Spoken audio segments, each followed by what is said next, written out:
Mi nombre es Andrés López y el tema a presentar es Alzheimer. La enfermedad de Alzheimer fue descrita por primera vez por el psiquiatra y neurólogo alemán Alzheimer, y es una enfermedad neurodegenerativa, progresiva, y es la causa más común de demencia en la actualidad. El Alzheimer puede cursar con disminución de pensamiento y cambios en la conducta. No se conoce la causa exacta. Los factores de riesgo más importantes son la edad, que principalmente ocurre en mayores de 65 años, los antecedentes familiares y la genética. Las personas con padre, madre, hermano o hermana con Alzheimer tienen más probabilidades de desarrollar la enfermedad.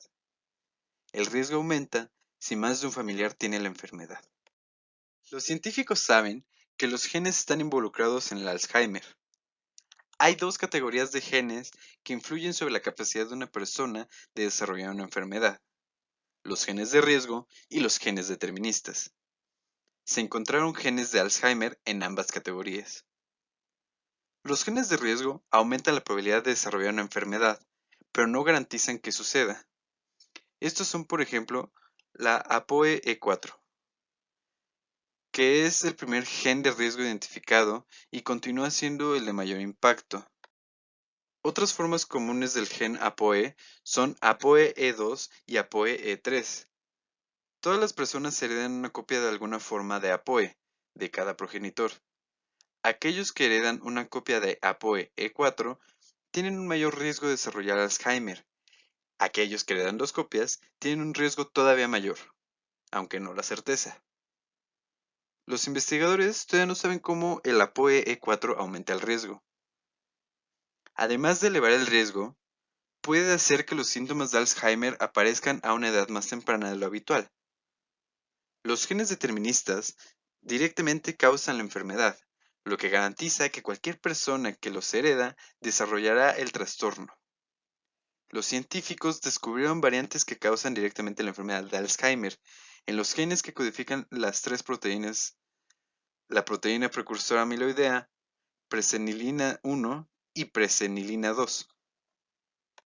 El primer síntoma suele ser la pérdida de memoria, que en muchas ocasiones se atribuye a estrés o a la edad.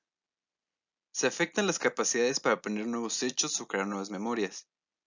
Los problemas del lenguaje se caracterizan principalmente por una reducción del vocabulario y una disminución en la fluidez de las palabras, pero el paciente es capaz de comunicar adecuadamente las ideas básicas. También aparece torpeza al realizar tareas motoras finas, tales como escribir, dibujar o vestirse, así como ciertas dificultades de coordinación y de planificación. Es frecuente que la persona se desoriente en la calle y llegue a perderse. Conforme avanza la enfermedad, los problemas del lenguaje son cada vez más evidentes debido a una inhabilidad para recordar el vocabulario, lo que produce frecuentes sustituciones de palabras erróneas, parafasia. Se reduce la habilidad de la persona de realizar sus actividades rutinarias. El paciente empieza a dejar de reconocer a sus familiares y seres más cercanos.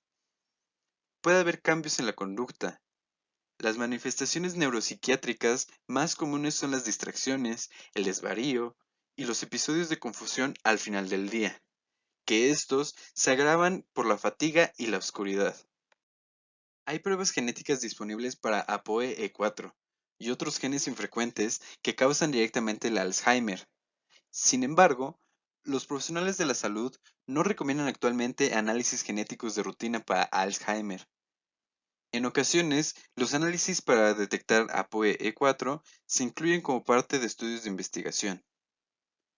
El diagnóstico se basa primero en la historia y la observación clínica, tanto del profesional de la salud como la que es referida por los familiares, basada en las características neurológicas y psicológicas. Generalmente el diagnóstico se realiza excluyendo otras enfermedades. Existen 4 pruebas que permiten constatar la enfermedad, como son pruebas de laboratorio, neuroimágenes estructurales, funcionales y moleculares.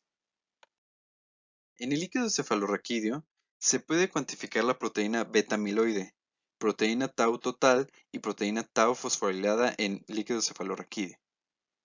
En el líquido cefalorraquídeo de pacientes con enfermedad de Alzheimer se observa elevación de los niveles de proteína tau y disminución de los niveles de beta-amiloide. Las principales indicaciones para la determinación de biomarcadores en líquido cefalorraquídeo serían: 1. La alteración cognitiva o demencia de inicio antes de los 65 años. 2. El deterioro cognitivo leve en personas menores de 80 años. Diferentes estudios han mostrado que la alteración de los biomarcadores en líquido cefalorraquídeo en pacientes con deterioro cognitivo leve se asocian a una mayor tasa de conversión a enfermedad de Alzheimer. La enfermedad de Alzheimer se caracteriza por dos anormalidades en el cerebro: las placas amiloides y los ovillos neurofibrilares. Las placas son acumulaciones anormales de una proteína llamada beta-amiloide, y los ovillos son haces de filamentos trenzados compuestos de una proteína llamada tau. Las placas y los ovillos interrumpen la comunicación entre las células nerviosas y causan su muerte. Existe atrofia del hipocampo y circunvalación parahipocampal. Existen varios métodos para su medición, desde sencillas escalas visuales a complejos métodos de volumetría. Cada vez la tecnología desarrolla más y mejores soluciones automatizadas que evalúan las imágenes comparándolas con imágenes en bases de datos. La tomografía por emisión de positrones permite confirmar o descartar la enfermedad de Alzheimer mediante la molécula FD-DNP, que se une a las placas amiloides y los ovillos.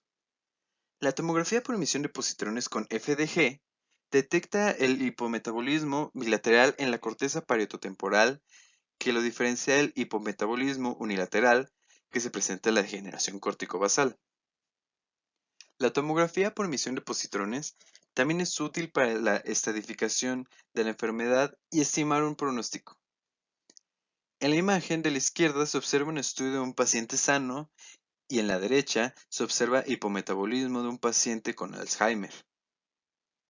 La PET, que utilizan como isótopos radioligandos que se unen a proteínas, permiten valorar la carga de estas proteínas en el tejido cerebral. De este modo, los PET de amiloide y de tau nos permiten conocer en vivo si el cerebro de un paciente presenta depósito de amiloide y o depósito de tau. Actualmente no existen tratamientos curativos para la enfermedad, y tampoco existe tratamiento o estrategias preventivas verdaderamente eficaces. Los tratamientos farmacológicos disminuyen la progresión de la enfermedad, mejoran la calidad de vida. Estos pueden ser inhibidores de colinesterasa, como la galantina, o antagonistas de los receptores N-metilaspartato, como la memantina. Para tratar otros síntomas, suelen usarse antipsicóticos, ansiolíticos o antidepresivos. Los tratamientos no farmacológicos son muchos y muy variados, siempre buscando la estimulación cognitiva y la disminución del deterioro.